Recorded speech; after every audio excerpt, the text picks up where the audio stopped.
우리는 지금 욥기서를 가지고 은혜와 진리를 나누고 있는데요. 지난주 이제 주일날 그 다음에 또 수요일날 이렇게 올해까지 해서 욥기를 마치려고 합니다. 그래서 여기 22장 지난주 주일날 오후에 21장까지 했죠.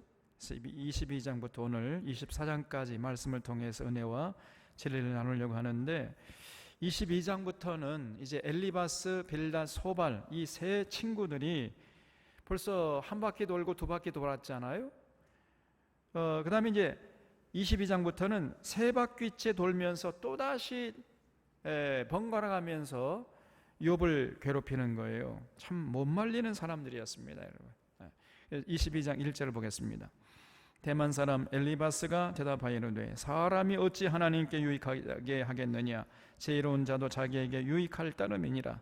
네가 의로운들 전능자에게 무슨 기쁨이 있겠으며 너의 행위가 온전한들 그에게 무슨 이익이 되겠느냐 그랬죠? 그러니까 아무리 사람이 의롭게 살아도 하나님에게 유익한 것은 없다는 거죠. 자기에게 유익한 것이지 자기 좋은 것이지 하나님 좋은 것은 없다는 것입니다. 왜 이런 말을 하는가 하면은 두 번째까지 이제 이 친구들이 네가 뭔가 잘못한 게 있으니까 하나님께 이렇게 벌 받는 거 아니야. 너 빨리 너 자신을 돌아보고 그 하나님 앞에 너의 죄악을 빨리 토설해. 이렇게 이제 비난을 해대도 욥은 항변하기를 아니야. 내가 하나님 앞에 이런 벌을 받을 만한 죄를 지은 적이 없어.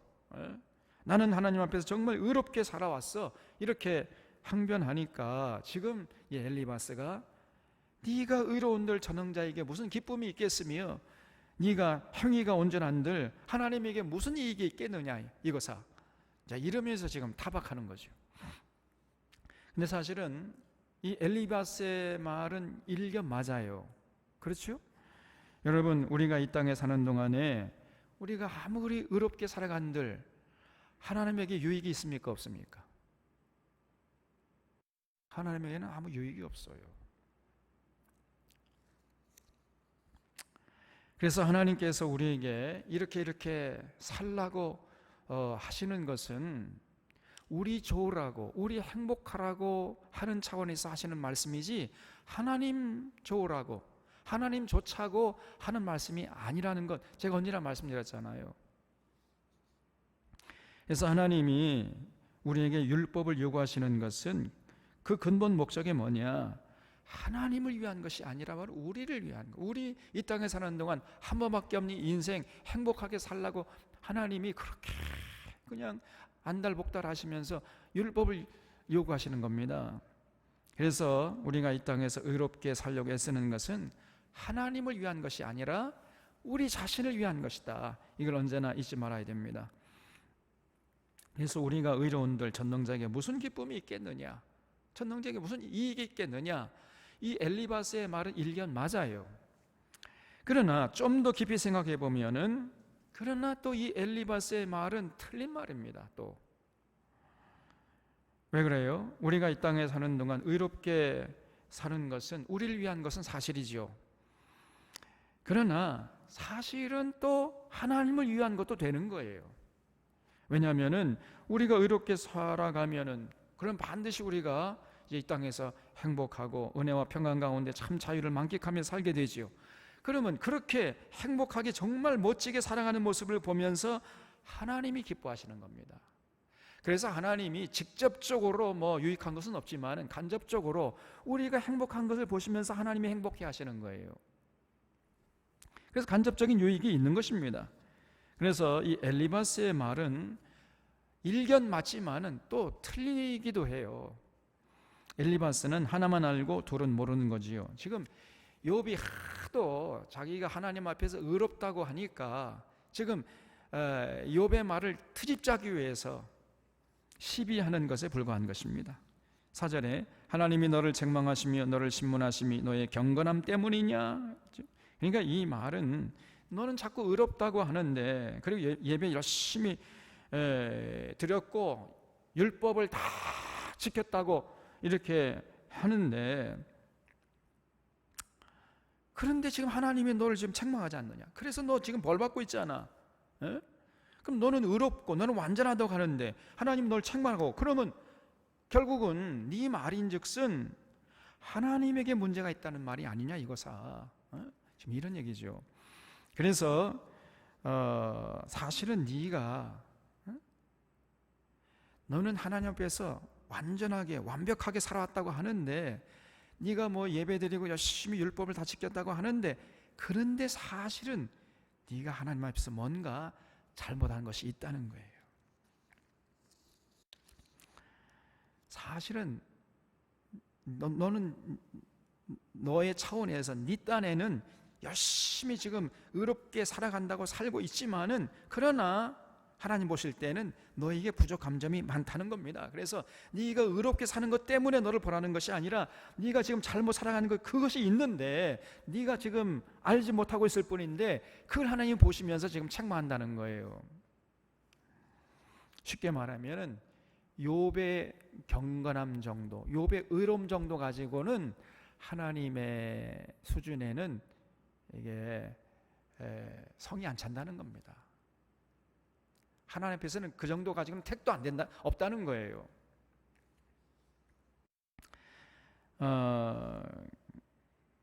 참 네가 아무런 잘못이 없고 온전하게 살았다고 하는데 하나님 지금 너를 책망하고 있잖아 지금. 그러면 하나님에게 잘못이 있다는 얘기네. 너 왜 이렇게 교만해 이거사? 지금 이렇게 지금 몰아가는 겁니다, 여러분. 그러면서 이제 5절부터 11절까지 엘리바스가 노골적으로 욥에게 전혀 해당되지 않는 죄목들을 그냥 들이대고 있어요. 5절에 내 악이 크지 아니하냐, 너의 죄악이 끝이 없느니라. 욥이 자꾸만 죄가 없다고 하니까 결국은 하나님에게 이제 문제가 있다는 말이 되는 거잖아요. 그러니까 엘리바스가 하나님을 변호한답시고 하면서 하나님에게 문제가 있는 것이 아니라 욥 너에게 문제가 있어, 이러면서 이제 욥에게 해당되지 않는 막 죄목들을 그냥 막 함부로 들이대요. 그래서 6절에 보면 6절 이하부터 이제 막 이 엘리바스가 욥에게 너 이런 죄를 지었지 않느냐 막 들이대는데, 사실은 하나도 욥에게는 해당되는 게 없어요. 참 이런 참 난감한 일이 어디 있습니까, 여러분? 이 엘리바스 사람들이 우리 주변에도 있다니까요. 그게 문제입니다.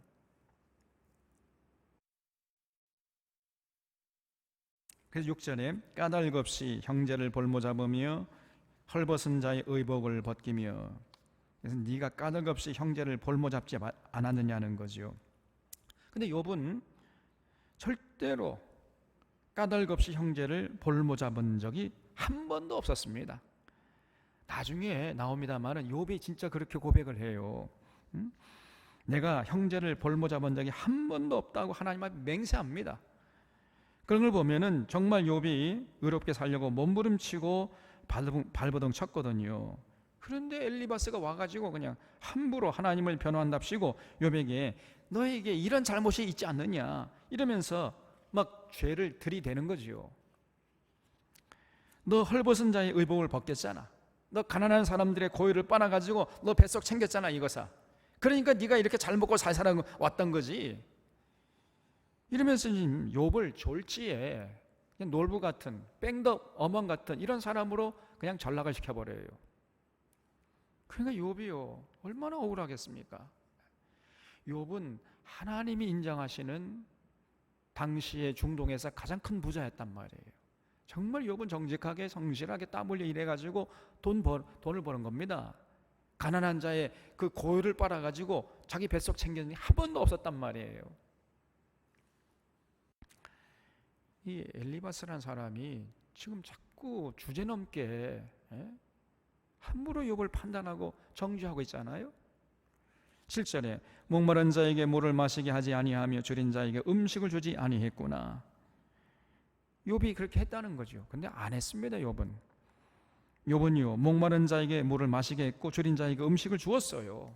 나중에 욥이 그렇게 고백을 합니다. 내가 하나님 앞에서 이 모든 일들을 하나도 빈틈없이 하나님께서 요구하신 그 율법을 전부 다 지켰다는 거예요. 그런데 엘리바스는 함부로 욥에게 죄를 들이대는 거죠. 8절에 권세 있는 자는 토지를 얻고 존귀한 자는 거기에서 사는구나. 그러니까 욥이 이랬다는 거지요. 욥이 권세를 이용해서 토지를 얻었고 지위를 남용해서 거들먹거리고 그동안 잘 먹고 잘 살아왔다는 거예요. 네가 그렇게 살아왔기 때문에 지금 하나님의 분노를 사가지고 이런 재앙을 당한다는 것입니다. 9절에 너는 과부를 빈손으로 돌려보내며 고아의 팔을 꺾는구나. 그러므로 올무들이 너를 둘러있고 두려움이 갑자기 너를 엄습하며. 욥은 전혀 이렇게 살지 않았습니다. 지금 사실은 엘리바스가 지적한 대로 여러분 이런 죄를 우리가 절대 지으면 안 되죠. 우리 믿는 사람들은 지금 엘리바스가 욥에게 들이대는 이런 죄는 절대로 멀리해야 할 줄로 믿습니다. 욥은 이미 그렇게 살았어요. 그래도 고난이 왔단 말이에요. 그래도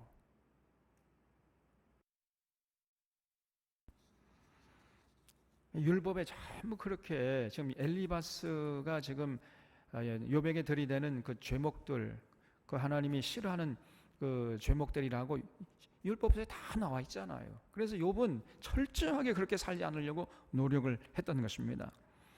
그것이 우리도 마찬가지예요. 우리 그 땅에 나가서 정말 그 율법의 가르침대로 살아가는 이거 신앙의 내용이 되어야 됩니다.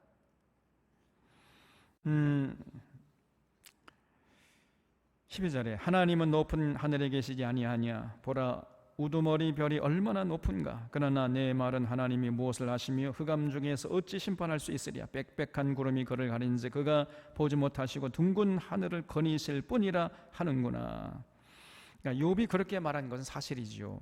하나님이 너무 높이 계시기 때문에 구름이 하나님의 시야를 가려가지고 지금 욥이 아무리 의롭게 살아가도 그 욥의 의로움을 하나님이 지금 구름 때문에 제대로 지켜보지 못하고 계시다는 거예요. 그래서 욥이 이렇게 고난을 당하고 있을 뿐이지 만약에 구름이 쫙 거치고 하나님이 이 욥의 의로움을 지켜보시기만 하면은 순식간에 욥의 고난은 다 사라질 것이라는 겁니다. 그렇게 욥이 얘기했잖아요. 그러니까 엘리바스가 그 욥의 말을 받아가지고 네가 지금 하나님이 높은 곳에 계셔가지고 우리의 형편을 별로 아시는 것이 없고 그러니 어찌 하나님께서 제대로 심판을 할 수 있겠느냐 이렇게 말을 하는데, 그런데 하나님에게 문제가 있다는 얘기인데 하나님에게 문제가 없어. 이거사 지금 이런 얘기예요. 15절에 내가 악인이 밟던 옛적 길을 지키려느냐. 그들을 때가 이르기 전에 끊겨버렸고 그들의 터는 강물로 말미암아 함몰되었느니라. 그러니까 너도 옛날에 그 악인들의 전철을 똑같이 밟고 있다는 거죠. 지금 엘리바스의 말은 욥이 그 악인들의 전철을 똑같이 밟아가고 있다는 겁니다. 여러분 악인들은요 절대로 자기들의 죄를 시인해야 안 해요. 안 하잖아요. 나 억울해요. 그러면서 다 죽어가잖아요. 여러분 그런 얘기잖아요. 감옥에 들어온 사람들 100사람 그 죄인들은 전부 다 자신들은 무죄라고 주장한대요. 나는 무죄인데 억울하다. 이러면 자신의 죄를 인정하는 사람이 거의 없다는 겁니다. 그런 것처럼 욥 너도 네가 죄가 있는데 죄가 없다고 하는가 보니까 넌 악인들이 똑같은 전철을 밟고 있구나 이거사. 이런 얘기죠. 17절에 그들이 하나님께 말하기를 우리를 떠나소서 하며 또 말하기를 전능자가 우리를 위하여 무엇을 하실 수 있으랴 하였으나 하나님이 좋은 것으로 그들의 집에 채우셨느니라. 악인의 계획은 나에게 뭐니라. 그래서 그냥 악인들이 이제 한결같이 뭐라고 얘기냐면은 하나님 그 섬겨봤자 아무런 쓸데없고 하나님은 능력도 없어가지고 우리에게 복도 못 주고 우리를 뭐 심판도 못하는 분이야 이렇게 말하는데, 지금 욥의 말을 가만히 들어 너도 지금 똑같이 그런 말을 하고 있다는 거예요. 욥이 조금 이제 원망적으로 얘기했어요. 하나님이 너무 높이 계셔가지고 지금 내가 의롭게 살아가도 내 의로움을 지금 잘 하감하지 않고 계시기 때문에 나에게 이런 어려움이 왔다니 자꾸 이렇게 이제 원망했던 거거든요. 지금 너도 욥 그런 악한 사람들과 똑같은 말을 하고 있구나 이놈아. 엘리바스가 이렇게 또 비난하는 겁니다. 19절에 의인은 보고 기뻐하고 죄 없는 자는 그들을 비웃기를 우리의 원수가 망하였고 그들의 남은 것을 불이 삼켰느니라 하리라. 너는 하나님과 화목하고 평안하라. 그리하면 복이 내게 임하리라. 이렇게 권면한답시고 했는데 이미 욥은요 하나님과 화목하고 평안하고 있습니다. 하나님과 욥과의 관계는 아무런 문제가 없었어요. 그래도 욥에게 고난이 온 거 아닙니까? 그 의인에게도 고난이 올 수 있다. 이것이 욥의 욥기의 가장 중요한 주제라 그랬잖아요. 근데 지금 엘리바스는 욥에게 뭔가 죄가 있기 때문에, 그래서 하나님과의 관계가 깨졌기 때문에, 하나님과 화목하지 않기 때문에 이러한 지금 재앙이 왔다는 거죠. 그래서 엘리바스의 진단이 틀렸습니다. 그러니까 엘리바스가 나이가 많다 그랬죠. 욥의 아버지 뻘 정도 되는 사람이었다 그랬잖아요. 그러니까 이 사람이 나이만 많이 먹었지 세상 보는 눈은 욥보다도 못한 사람이었단 말이에요. 그런데 함부로 와가지고 권면한다고 하는데 하나도 맞는 말이 없습니다. 나이를 헛먹은 거죠. 그러니까 진단이 틀리니까 처방도 엉터리지요. 네가 하나님과 화목하고 평안하면 하나님께서 내게 복을 주실 거야. 이런 권면을 했는데 이 권면 자체가 엉터리였습니다. 이미 욥은 하나님과 평안하고 있었잖아요. 지금 욥이 들을 때는요 아무 쓸데없는 얘기입니다. 이게 그 정도는 욥이 이미 오래전부터 하고 있던 것들이었어요. 근데 뭐 엘리바스가 자기가 나이가 좀 많다고 해가지고 나이를 앞세우면서 자꾸 훈수둔다고 말이에요. 이 젊은 욥을 막다른 길로 몰아세워놓고 훈계를 한답시고 하는데 욥이 들을 때에는 기가 찬 거지요. 정말 이 우스운 얘기밖에 안 되는 것이었습니다. 요즘 젊은 사람들은요 이런 사람을 뭐라고 하냐면 꼰대라고 합니다. 꼰대. 아이고 저거 또 꼰대짓 한다. 엘리바스가 자꾸 말도 안 되는 말을 들이대면서 꼰대짓을 했어요. 그 욥이 들을 때는요 기가 막힌 거예요 이게. 그래서 22절에 청하건대 너는 하나님의 입에서 교훈을 받고 하나님의 말씀을 내 마음에 두라. 이미 욥은 오래전부터 하고 있는 것들이에요. 23절에 내가 만일 적는 자에게로 돌아가면 내가 지음을 받을 것이며 또 내 장막에서 불의를 멀리하리라. 이미 욥은 하나님께 돌아간 지 오래입니다. 여러분. 얼마나 하나님과의 관계가 친밀한지 모르잖아요. 하나님과 화목하고 참 평화를 누리고 있는데 그것을 이제 마귀가 너무나 질투해가지고 이런 사단이 난 거 아닙니까? 근데 엘리바스는 전혀 그걸 알지 못하고 함부로 지금 욥을 판단하고 정죄하고 있는 거죠. 24절에 내 보화를 뒷걸로 여기고 오빌의 금을 계곡의 돌로 여기라. 이미 욥은요 보화를 뒷걸로 여기고 있던 사람이었습니다. 또 오빌의 금을 계곡의 돌로 여기고 있는 사람이었어요. 여기 오빌이라는 곳은 원래 이제 장소죠. 장소를 말하는 이름인데 그 당시에는 금을 상징하는 단어로 이렇게 되어 있었습니다. 왜냐하면 이 오빌에서 너무나 많은 금이 생산되었기 때문에 오빌 그러면 금을 사람들이 상상을 했단 말이에요. 그래서 오빌의 금을 돌려기라. 여러분 오빌이 지금 어디 있는지 알면 참 좋겠지요. 그럼 빨리 우리가 비행기 타고 거기 갈 텐데 안타깝지만은 어딘지 몰라요. 하나님 모르게 해놓으셨어요. 여러분 찾으려고 하지 마세요. 그래서 오빌의 금을 계곡의 돌로 여기라. 이 말은 사실은 최영 장군이 여기서 은혜를 받은 거야 보니까. 그러니까 이게 무슨 말이냐면 금덩어리를 돌덩이처럼 여기라. 최영 장군이 그런 얘기 했지요. 보니까 최영 장군이 성경을 많이 읽은 사람 같아. 오빌의 금을 계곡의 돌로 여기라. 이게 엘리바스의 말이에요. 엘리바스의 말을 지금 최영 장군이 받은 겁니다. 근데 이미 욥은요 그 금덩어리를 돌덩이 정도로 여기는 사람이었어요. 그러니까 지금 엘리바스는 욥이 너무 너무 그냥 물질에 욕심을 부리고 돈독이 올리고 막 그런 사람으로 정죄를 해버렸는데 욥은 그런 사람 아니었습니다. 여러분, 절대로 물질에 연연하고 돈 때문에 양심 팔아먹고 이런 짓은 단 한 번도 한 적이 없는 사람이에요. 우리 사론교회 교우들 같은 사람들이었습니다. 이 욥이 정장론 같은 거.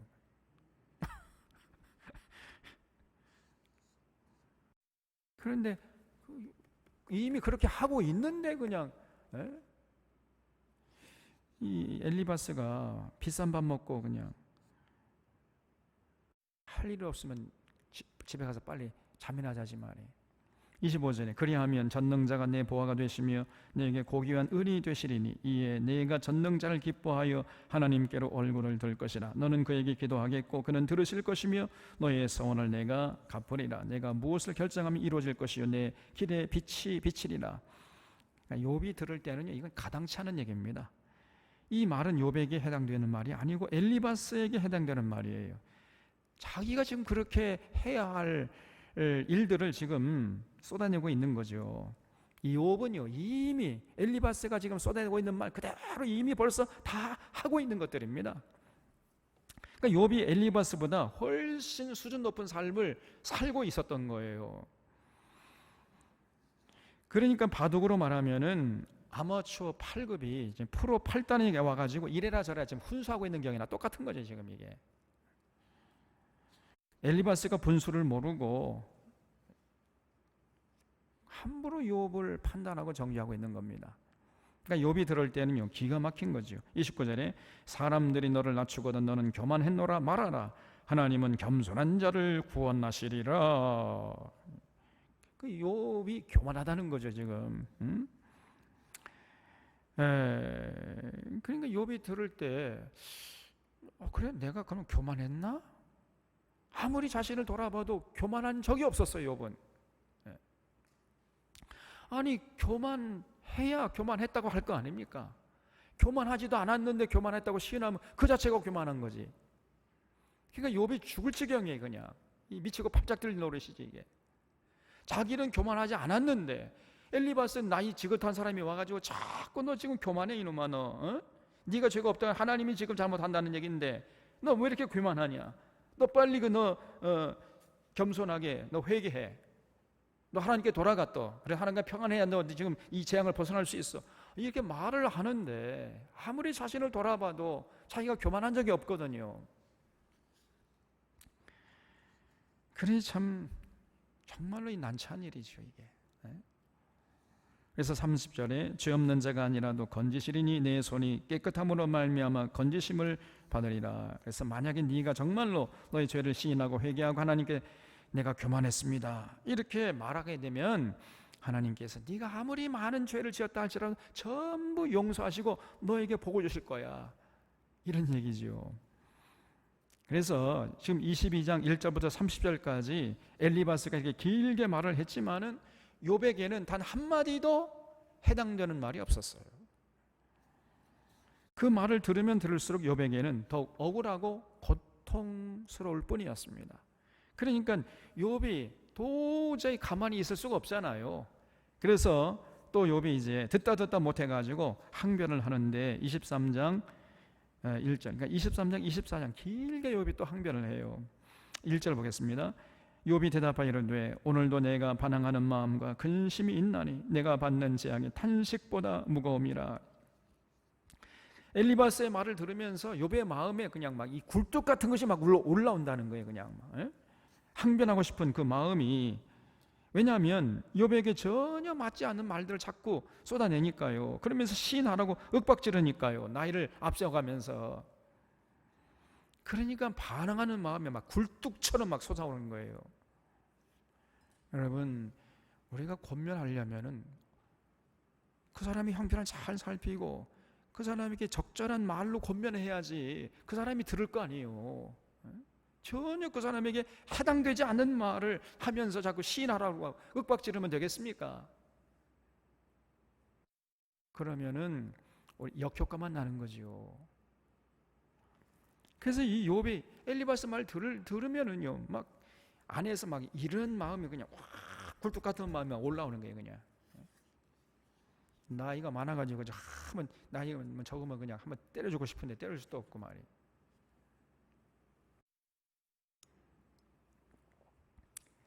그래서 내가 받는 재앙이 탄식보다 무거움이라. 그냥 한번 줄쳐보세요. 이게 참 얼마나 참 무서운 얘기입니까? 내가 받는 재앙이 탄식보다 무겁다는 거예요. 아무리 자기를 돌아봐도 지금 엘리바스가 지적하는 죄가 자기에는 없잖아요.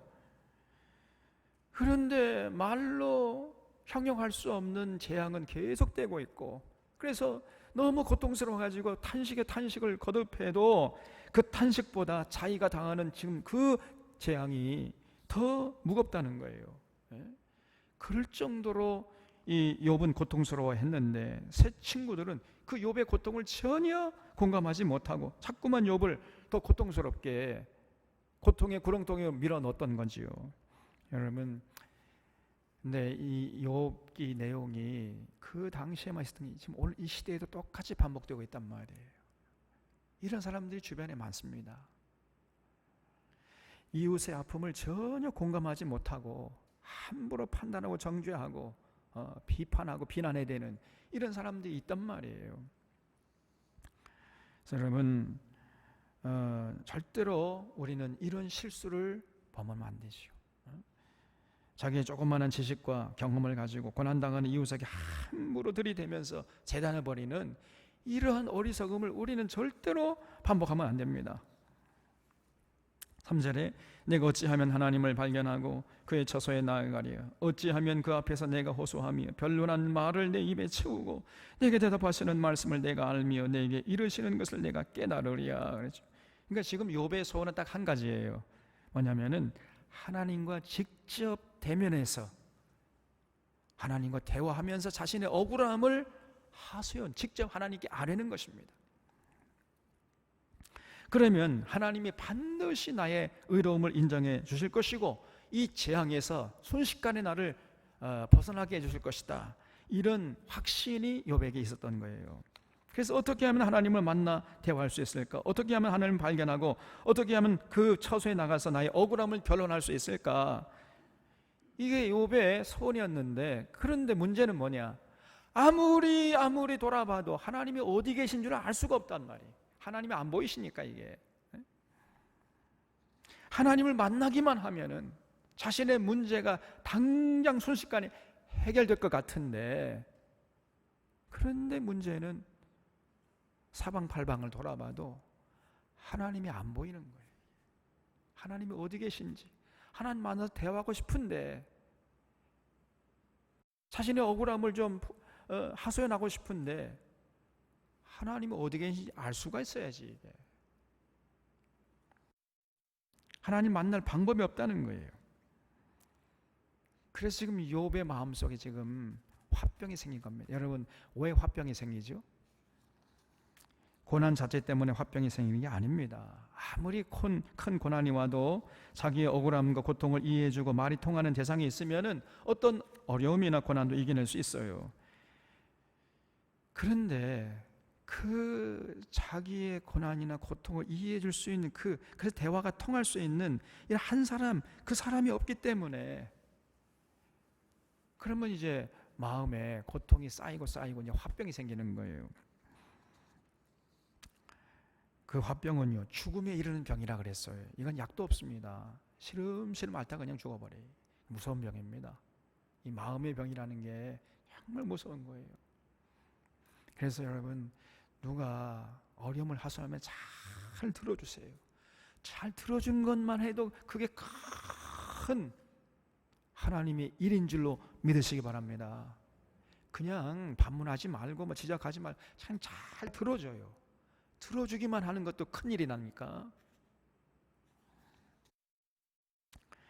그래서 여기 욥의 문제는 뭐냐면요, 자기의 아픔과 억울함을 하소연할 그 대상을 찾지 못하는 거예요. 근데 하나님에게 나가서 좀 대화하고 싶은데 하나님이 안 계신다는 거예요. 아무리 둘러봐도 하나님이 안 계신다는 겁니다. 이게 욥의 한계였어요. 신앙의 한계였습니다.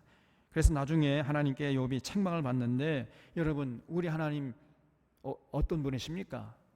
우리 하나님이 아무리 찾아도 안 계세요?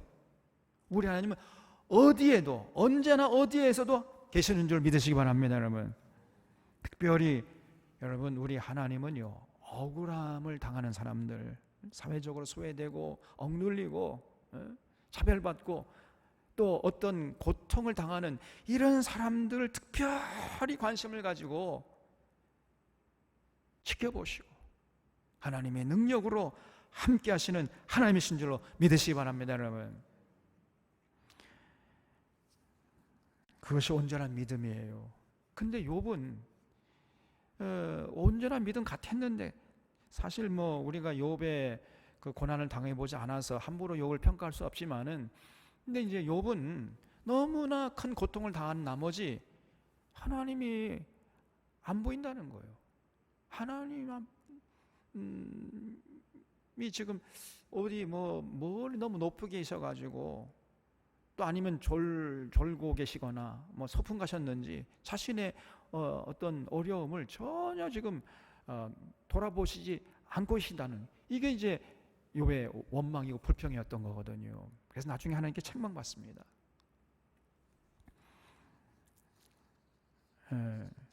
여러분, 절대로 우리 하나님은요 그렇지 않아요. 우리 하나님은 언제 어디서나 계시고, 우리 하나님은 졸지도 아니하시고 주무시지도 아니하세요. 그래서 특별히 억울한 사람들의 문제를 주목하고 계시고 반드시 개입하시고 간섭하시는 하나님이십니다. 이런 하나님을 우리 샤론의 교우들은 어떤 상황에서도 믿어 의심치 않기를 주님의 이름으로 부탁드립니다. 여러분, 6절에 그가 큰 권능을 가지시고 나와 더불어 다투시겠느냐? 아니로다. 도리어 내 말을 들으시리라. 그러니까 자기가 자기 억울함을 얘기하면 하나님이 그 욥의 새 친구들처럼 비난하고 다투고 이러실 분이 아니라는 거예요. 이제 욥의 믿음은 반드시 자신의 생각을 들어주시고 자신의 억울함을 풀어주실 것이다, 이렇게 굳게 믿고 있는 거예요. 근데 문제는 그 하나님이 어디 있는지 모르겠다는 거예요. 하나님이 안 보인다는 겁니다. 이게 욥의 문제였어요. 이 욥의 원망이고. 7절에 거기서는 정직한 자가 그와 변론할 수 있은즉 내가 심판자에게서 영원히 벗어나리라. 그러나 내가 앞으로 가도 그가 아니 계시고 뒤로 가도 보이지 아니하며 그가 왼쪽에서 일하시나 내가 만날 수 없고 그가 오른쪽으로 돌이키시나 배울 수 없구나. 이게 지금 이제 욥의 문제였던 것입니다. 욥의 탄식과 욥의 원망과 욥의 불평이 바로 이것이었어요. 하나님을 만나기만 하면 하나님이 자신의 의로움을 인정해 주시고 자신의 억울함을 풀어줄 텐데, 도대체 그 하나님이 어디 계신지 알 수가 없단 말이에요. 그래서 앞으로 가도 안 계시고 뒤로 가도 안 계시고 왼쪽으로 가도 안 계시고 오른쪽으로 가도 안 계시고 도대체 만날 수가 없다는 거예요. 이게 욥의 신앙의 한계였습니다. 여러분, 그렇지 않습니다. 우리 하나님은 제가 말씀드린 대로 언제 어디나 계시고, 특별히 억울한 백성들, 하나님의 사람들은 진짜로 졸지도 않고 주무시지도 않으면서 지켜보시고 보호하시는 하나님이신 줄 믿으시기 바랍니다. 그래서 이 시편 23편에서 저는 이 다윗의 고백을 정말 좋아해요. 시편 23편. 시편 23편 6절에서요 다윗이 뭐라고 하면 하나님의 선하심과 인자하심이 반드시 나를 따르니 내가 여호와의 집에 영원히 거하리로다 그랬어요. 하나님의 선하심과 인자하심이 반드시 나를 따라온다는 거예요. 하나님이 어느 장소에 고정되어 있는 것이 아니라 억울함을 당하고 고난을 당하고 핍박을 당하고 소외되고 차별된 이런 하나님의 백성들은 하나님의 선하심과 인자하심을 가지고 부지런히 그 뒤를 따라오신다는 거예요. 이런 믿음이 다윗의 믿음이었습니다. 이 믿음을 우리 샤론의 교우들이 이어받을 수 있기를 바랍니다, 여러분. 그래서 우리 하나님은요, 이런 하나님을 우리가 일컬어서 뭐라고 하냐면 임마누엘 하나님이라고 그래요. 임마누엘 하나님. 우리 하나님은 하나님의 뜻을 받들어 살려고 하는 그런 자들은 반드시 선하심과 인자심을 가지고 그가 어딜 가든지 따라가세요. 한 곳에 가만히 앉아 계시지 않습니다. 우리 하나님은 그런 임마누엘 하나님이심을 여러분 굳게 믿고 그 하나님을 여러분의 삶의 중심에 모시고 살아갈 수 있기를 바랍니다. 10절에 그러나 내가 가는 길을 그가 아시나니 그가 나를 단련하신 후에는 내가 순금같이 되었나오리라 그러죠. 이 구절은 정말 유명한 구절이죠. 많은 성도들이 이 한 구절만 딱 따가지고 암송을 하는데, 사실 이 구절은 앞에서 욥이 고백한 내용들과 좀 연결해서 이해를 해야 돼요. 언젠가 하나님이 나를 만나주시면 하나님이 나의 의로움을 인정해 주시고 나의 모든 재앙을 벗어나게 해 주실 것이고, 그러면 내가 모든 고난을 이겨내고 이제 정금 같은, 그 순금 같은 믿음의 사람이 될 것이다, 이런 차원에서 한 말이에요. 그러니까 하나님을 만나고 싶다는 거예요. 지금 욥의 소원은 하나님 만나지 못하기 때문에 지금 이런 고난이 있는 것이지, 지금 내가 죄를 범해서 이런 고난이 있다는 것이 아니란 말이에요. 근데 문제는 뭐냐? 하나님 만나기만 하면 이제 해결되겠는데 하나님을 만날 수가 없다는 것이요. 이게 욥의 신앙이야. 아니, 눈만 감고 하나님께 기도하면 될 거 아닙니까? 그럼 하나님 만나줄 텐데 욥은 그거를 믿지 못했던 거예요. 앞을 가도 안 계시고 뒤를 가도 안 계시고 옆을 가도 안 계시고 우로 가도 안 계시고, 하나님 도대체 어디 계시냔 말이에요. 이렇게 지금 원망하고 있는 거예요. 11절에 내 발이 그의 걸음을 바로 따랐으며 내가 그의 길을 지켜 치우치지 아니하였고 내가 그의 입술의 명령을 어기지 아니하고 정한 음식보다 그 입의 말씀을 귀히 여겼도다. 거기에 줄쳐 보십시오. 정한 음식보다 그의 입의 말씀을 귀히 여겼도다. 우리 사론의 교우들도 욥처럼 정한 음식보다 하나님의 입의 말씀을 귀히 여기는 이런 자들이 되어주시길 바랍니다. 여러분 진짜 아멘 했어요. 근데 현장에서 사실요, 맛있는 음식을 보면 순식간에 하나님의 명령을 잊어버리는 사람들이 태반이에요. 그렇잖아요. 아멘은 잘하시는데 맛있는 음식을 보면은요 순식간에 하나님의 명령을 잊어버린다니까. 그래 맛있게 먹어버려 그냥. 그때 그걸 거절해야 돼. 지금 여러분 다 아멘 하셨어요. 기름진 음식, 맛있는 음식, 달콤한 음식, 그게 산더미처럼 쌓여 있어요. 내가 뷔페에 가서 이렇게 보면은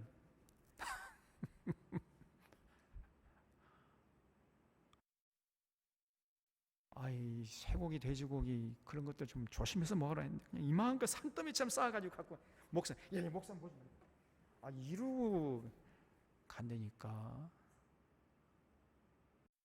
여러분 그 맛있는 음식보다 하나님의 입의 말씀을 귀히 여겼다 그랬잖아요, 욥이.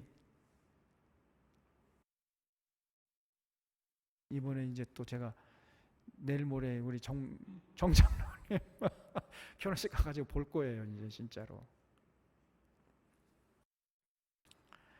여러분 이 식욕이 굉장히 우리에게 끈적끈적한 유혹이죠. 식욕을 물리칠 수 있으면은 여러분 하나님의 명령 잘 따를 수 있습니다.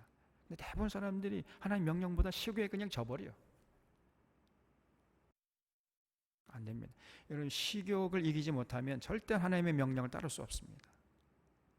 그러니까 음식을 구별하지 않는 사람은 하나님 더 수준 높은 하나님의 명령 따른다는 것은 이것은 난망한 일이에요. 어려운 일입니다. 그래서 이 욥은요 절대로 아무리 맛있는 음식보다도 하나님의 입의 말씀을 귀히 여겼다는 거죠. 그래도 고난이 왔단 말이에요. 그래도 13절에 그는 뜻이 일정하시니 누가 능히 돌이키랴. 그의 마음에 하고자 하는 것이면 그것을 행하시나니 그런즉 내게 작정하신 것을 이루실 것이라. 이런 일이 그에게 많이 있느니라. 그러므로 내가 그 앞에서 떨며 지각을 얻어 그를 두려워하리라. 하나님이 나의 마음을 약하게 하시며 전능자가 나를 두렵게 하셨나니 이는 내가 두려워하는 것이 어둠 때문이나 흑암이 내 얼굴을 가렸기 때문이 아니로다 그랬지요. 지금 욥이 두려워하는 것은 발등에 떨어진 고통이나 재앙이 아니고 하나님을 만나지 못하는 것이라는 거예요. 이게 욥을 두렵게 하는 것이었어요.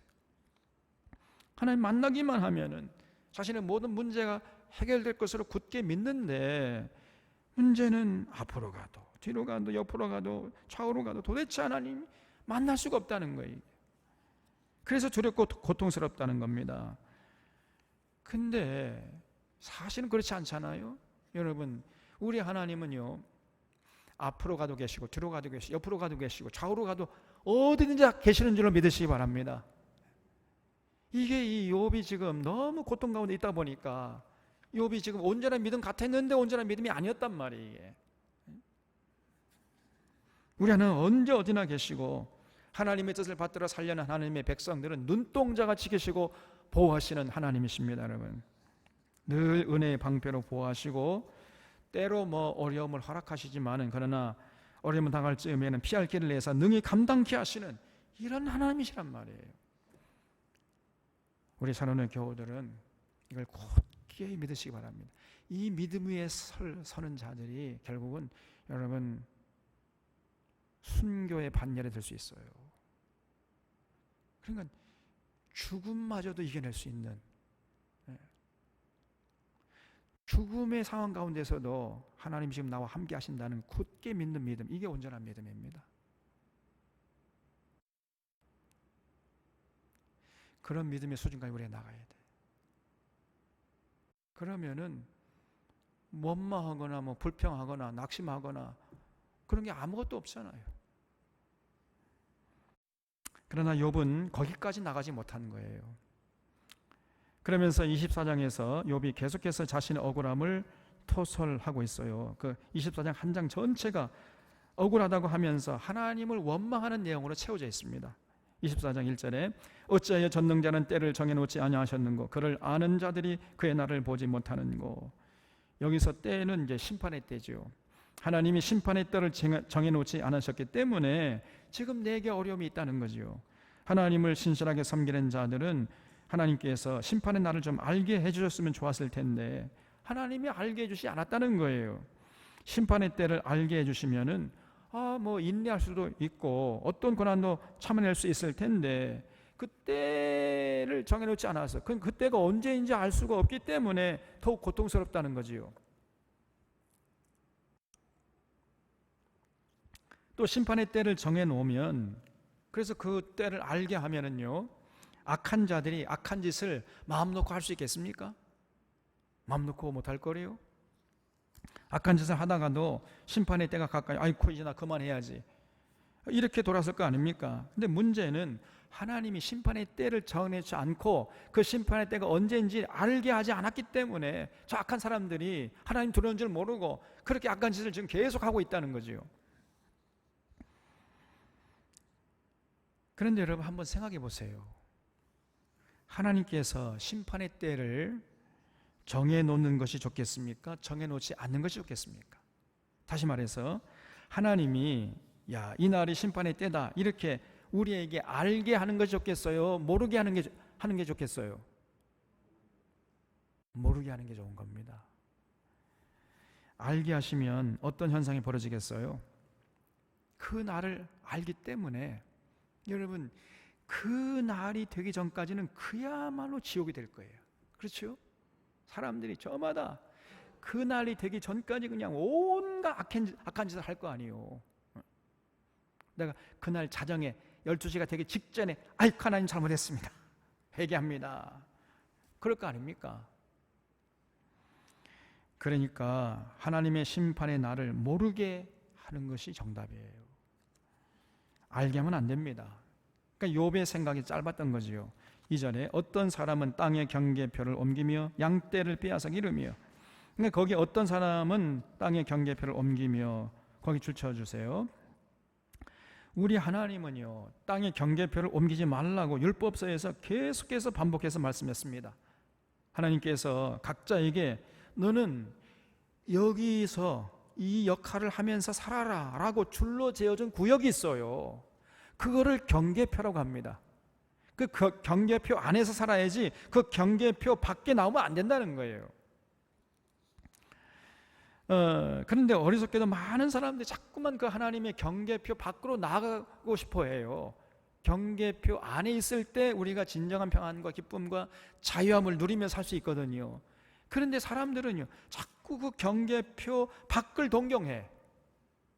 그 경계표 밖을 나가면은 진짜 더 멋지게, 내가 더 행복하게, 더 한 번밖에 없는 인생 정말 아름답게 살 수 있겠다, 이렇게 생각하기가 자꾸 경계표 밖으로 나가려고 합니다.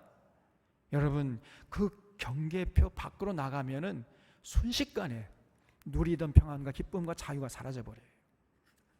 믿으시기 바랍니다. 예수님께서 탕자의 비유 말씀하신 게 그 뜻이에요. 그 메시지가. 그래서 반드시 우리는 그 경계표 안에서 살아야 됩니다. 하나님이 줄로 지어준 구역이 있어요. 그래서 그 경계표를 옮기지 말라, 자꾸 하나님이 경고한 거지요. 예를 들어서 여러분, 박정희 대통령이 3선까지만 하고 대통령 자리에서 물러났으면 좋았죠. 근데 경계표를 옮겨버렸어. 3선을 한 다음에 대통령 자리 내놓기 싫으니까 나는 죽을 때까지 대통령 하겠다 해가지고 유신을 선포해버렸죠. 유신이 뭐냐면, 유신 헌법의 핵심이 뭐냐면 박정희라는 사람은 죽을 때까지 대통령 한다는 거예요. 그게 여기에 이 있는 사람은 가만두지 않겠다는 겁니다. 이게 유신 헌법 아니에요. 그게 경계표를 옮긴 거죠. 경계표를 옮겼기 때문에 어떻게 됐어요? 결국은 총 맞아 죽은 겁니다.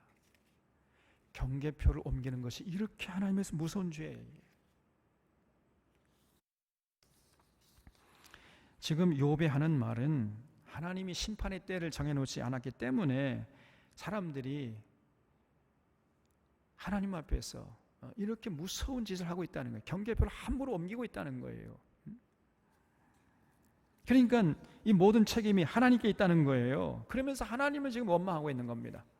13절에 고아의 나귀를 몰아가며 과부의 소를 볼모 잡으며 가난한 자를 길에서 몰아내나니 세상에서 학대받는 자가 다 스스로 숨는구나. 그들은 거친 광야의 들나귀 같아서 나가서 일하며 먹을 것을 부지런히 구하니 빈들이 그들의 자식을 위하여 그들에게 음식을 내는구나. 그렇죠? 그러니까 하나님께서 이 심판의 때를 정해놓지 않았기 때문에 이런 악한 자들이 하나님 들어올 줄 모르고 이런 악한 짓을 계속한다는 거예요. 그래서 악한 자들에게 핍박받던 가난한 자들이 핍박받다 못해가지고 이제 거친 광야로 도망쳤다는 거예요. 근데 그래서 거친 광야에 들나귀 같이 되었다는 거지요. 여러분, 그 거친 광야에 살아가는 들나귀가 그 거친 광야이기 때문에 먹을 것을 쉽게 얻을 수 있습니까? 없습니까? 먹을 것을 쉽게 얻을 수가 없잖아요. 아무리 열심히 먹을 걸 찾아도 빈들이 그들의 음식을 내주지 않는다는 거예요. 거기 빈들이 그들의 자식을 위하여 그에게 음식을 내는구나. 줄 쳐주세요. 이게 시적인 표현인데 이게 무슨 말이냐면 빈들이 그에게 음식을 내는다. 그 말은요, 여러분, 들이 비었는데 음식을 빈들에서 구할 수 있습니까? 없습니까? 없잖아요. 그러니까 빈들이 그들의 자식을 위하여 그에게 음식을 낸다. 그 말은 무슨 말이냐면 아무리 열심히 먹을 것을 구해도 구할 수가 없다는 그런 얘기예요.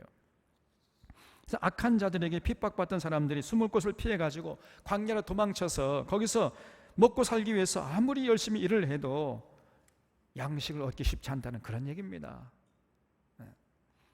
세상이 그렇게 악한 세상이 됐다. 왜냐하면 하나님 심판의 때를 정해놓지 않았기 때문에 이런 일들이 지금 벌어지고 있다는 거예요. 지금 이게 욥의 불평입니다.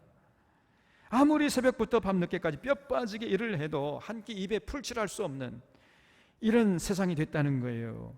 이게 누구 책임이냐? 하나님 책임이라는 거예요. 지금 욥의 얘기는 하나님이 심판의 때를 정해놓지 않아서 지금 이런 일들이 벌어지고 있다.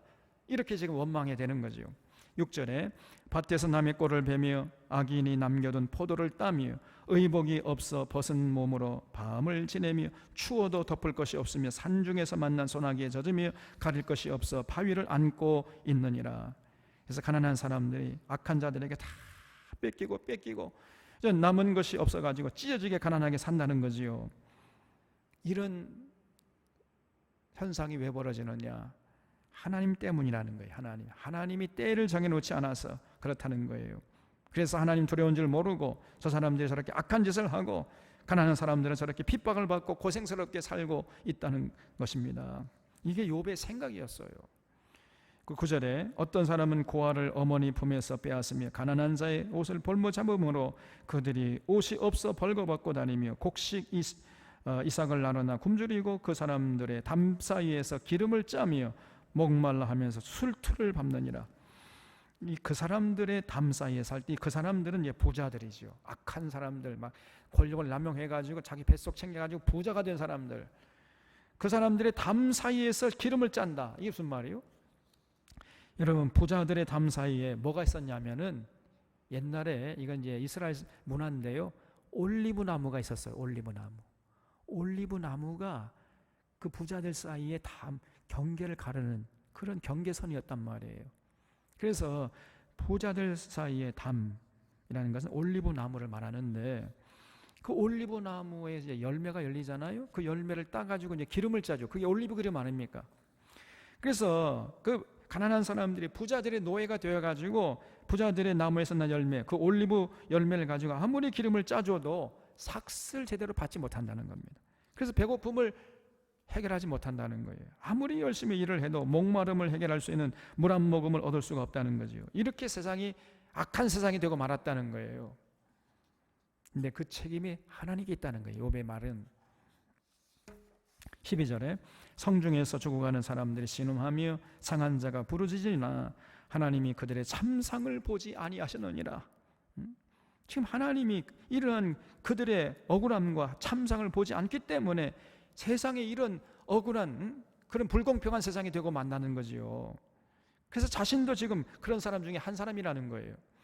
13절에 또 광명을 배반하는 사람들은 이러하니 그들은 그 도리를 알지 못하며 그 길에 머물지 아니하는 자라. 여기 광명이라는 것은 햇빛을 말합니다. 그러니까 햇빛을 싫어하는 자가 있다는 거지요. 아무리 햇볕이 빛을 비춰줘도 그 빛이 비춰주는 밝은 길로 가기를 싫어하고 자꾸만 어둠을 좋아하고 으슥한 곳을 좋아하는 이런 사람도 있잖아요. 바퀴벌레처럼 아주 음습한 곳을 좋아하는 이런 사람들이 있습니다. 강도나 도둑 같은 사람들은요, 밝은 대낮을 싫어해요. 어두워야 이 사람들은 좋아합니다. 근데 왜 이런 사람들이 많이 이렇게 생기느냐? 하나님이 이 세상을 지금 제대로 살피고 있지 않기 때문이라는 거예요. 지금 욥의 말인즉슨. 자, 14절에 사람을 죽이는 자는 밝을 때 일어나서, 그렇죠? 이 강도는요, 밝을 때 일어납니다. 학대받는 자나 가난한 자를 죽이고 밤에는 도둑같이 되며, 그래서 아침 일찍 일어나자마자 학대받는 자, 가난한 자 이런 사람을 그냥 함부로 살상을 해야 합니다. 그리고 밤이 되면은 이제 도둑이 돼 버려요. 낮에는 사람을 죽이고 밤에는 도둑이 돼. 옆집에 들어가서 함부로 강탈하고 수탈하고 약탈하는 이런 짓을 한단 말이에요. 아무리 하나님이 햇빛을 비춰줘도 그 밝은 빛에서 올바른 일을 할 줄 모르고 그 밝은 대낮을 별로 좋아하지 않는 이런 사람들이 많다는 거예요. 왜냐하면 하나님이 세상을 제대로 운영해 나가지 않기 때문에 그렇다는 거예요, 지금. 그래서 15절에 간음하는 자의 눈은 저 물개를 바라며 아무 눈도 나를 보지 못하리라 하고 얼굴을 가리며, 그렇죠? 여기 간음하는 자가 제 얼굴을 가리면서 아무도 나를 보지 못할 거야 이런다는 거죠. 그러니까 자기 눈만 가리면은 사람들이 나를 못 볼 거야 이렇게 생각한다는 거예요. 사람 다 보고 있잖아요. 여러분 꿩 그렇잖아요. 꿩이 쫓기다 보면은 급하니까 수풀에다가 머리만 그냥 박아버린대. 몸뚱아리 밖에 있어요. 지금 다 보여요. 근데 꿩은 어떻게 생각하면 내가 지금 수풀에 너 머리를 박고 있으니까 아무도 모르겠지 이렇게 생각한다는 거죠. 그래서 간음하는 자들이 꿩처럼 얼마나 어리석느냐, 자 이런 얘기입니다. 16절에 어둠을 틈타 집을 뚫는 자는 낮에는 잠그고 있으므로 광명을 알지 못하나. 그러니까 도둑은요, 낮에는 밝은 대낮에는요 집 안에 가만히 웅크리고 있습니다. 그러다가 이제 해가 지면은 그때 활동하기 시작하는 거예요. 그들은 아침을 죽음의 그늘같이 여기니 죽음의 그늘의 두려움을 알미니라. 그들은 물 위에 빨리 흘러가고 그들의 소유는 세상에서 저주를 받나니 그들이 다시는 포도원 길로 다니지 못할 것이라. 가뭄과 더위가 눈 녹는 물을 곧 빼앗나니 수월이 범죄자에게도 그와 같이 하느니라. 그래서 하나님이 심판의 때를 정해놓지 않았기 때문에 이렇게 악한 자들이 악한 짓을 하다가 죽어버린다는 거예요. 하나님 두려운 줄 모르고 온갖 못된 짓 하다가 죽어버린다는 거죠. 이 모든 것이 하나님 책임이라는 거예요 지금. 그래서 20절에 모태가 그를 잊어버리고 구더기가 그를 달게 먹을 것이라. 그는 다시 기억되지 않을 것이니 부리가 나무처럼 꺾이리라.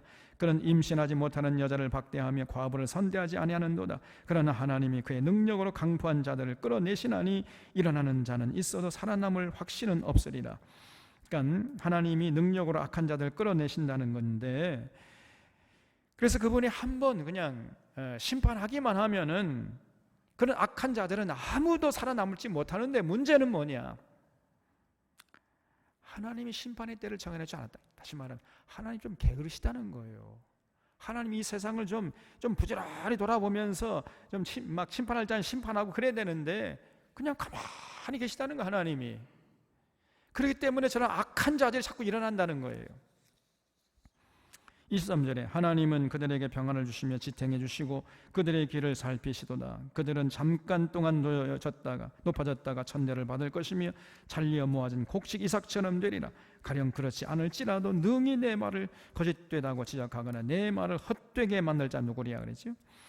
그러니까 23절이 무슨 뜻이냐면은 하나님은 악한 자에게 비록 안정을 주시고 평안을 주시기는 하지만은, 그러나 그들의 삶을 냉철하게 지켜보시다가 반드시 그 죄에 합당한 심판을 내리신다는 겁니다. 그래서 하나님이 악인들의 죄를 심판하시는 하나님이라는 거예요. 그러니까 이렇게 보면은 사실 욥의 신앙이나 엘리바스 신앙이나 어때요? 거의 비슷하죠? 지금 엘리바스 말이나 욥의 말이 거의 똑같잖아요. 그래서 하나님은 악한 자에게 심판하시고 의로운 자에게 복을 주시는 하나님, 그런 믿음은 욥에게도 있고 이제 엘리바스에게도 또 소발이나 빌라에 똑같이 있어요. 그런데 새 친구들은 그런 하나님의 눈으로 욥을 바라보면서 네가 그러니까 고통을 받는 거 보니까 지금 하나님 심판받는 거고, 그러니까 네가 문제가 있는 것이고 있다는 얘기고, 욥의 얘기는 그런 하나님이 심판하시는 하나님이지만은, 그러나 지금 욥의 입장은 여전히 나는 문제가 없고 하나님께 문제가 있다. 하나님이 좀 게으르시다는 거예요. 하나님이 심판의 때를 정해놓지 않아서 이런 일들이 지금 벌어지고 있는 것이다, 이런 얘기입니다. 약간 좀 다르지요. 약간. 그래서 결국은 욥의 세 친구들은 일반론적으로 말하는 것이고, 욥도 그 세 친구 같은 믿음을 갖고 있었습니다만 자신의 경우는 좀 다르다고 항변하고 있는 이런 정도 차이밖에 없습니다. 하나님이 세상을 잘 살피지 않아서 내게 이런 일이 생긴다, 그러면서 그 모든 책임을 하나님에게 떠넘기고 있는 거죠, 욥은. 그래서 욥의 세 친구들의 믿음도 온전한 믿음이 아니었고, 결국 욥의 믿음도 온전한 믿음이 아니었다는 사실이 점점 분명해져요. 그래서 나중에 하나님에게, 아까 제가 말씀드렸잖아요, 나중에 하나님에게 욥도 심판받고 욥의 세 친구들도 심판받는 이런 모습을 볼 수 있는데, 욥은 자신이 하나님 앞에서 구별되게 거룩하게 살아가면 세상에 어떤 고난이나 고통이 없을 줄 알았던 거예요. 이게 욥의 신앙이었어요. 온전한 신앙이 아니었습니다. 그러나 여러분, 성경이 가르치는 진리는 뭐예요? 하나님 앞에서 구별되게 거룩하게 살아간다 할지라도, 아니 오히려 그렇기 때문에 그런 의인에게 고난이 있다는 겁니다. 그래서 그 고난을 이겨내야 그